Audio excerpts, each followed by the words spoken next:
Okay, this is the fun one. I want to talk about something I've never said publicly before. It's about God. It's about the character of God.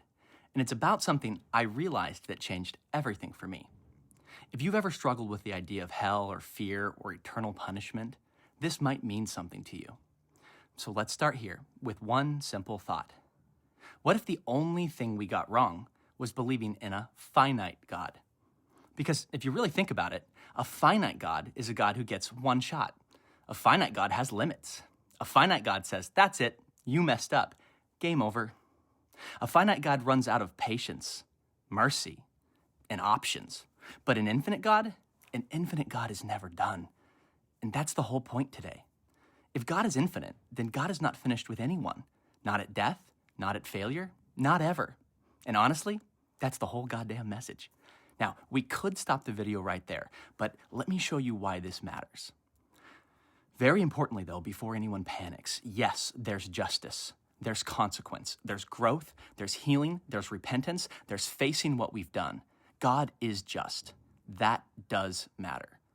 But eternal conscious torment, a lock that never opens, a God who creates souls knowing most of them will suffer forever, I don't believe that.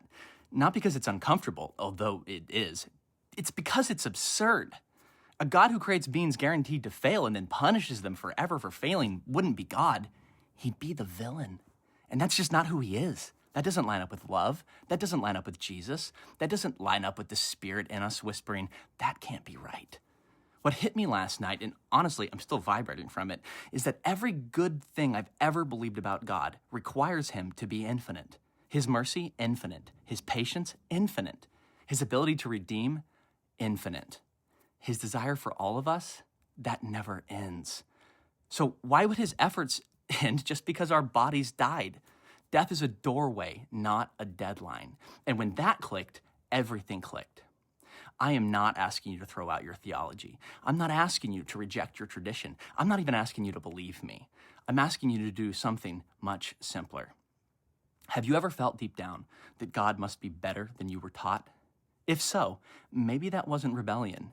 Maybe that was the Spirit of God within you. Okay, so then how does hell work? I'm going to make a full video on this later, but here's the short version.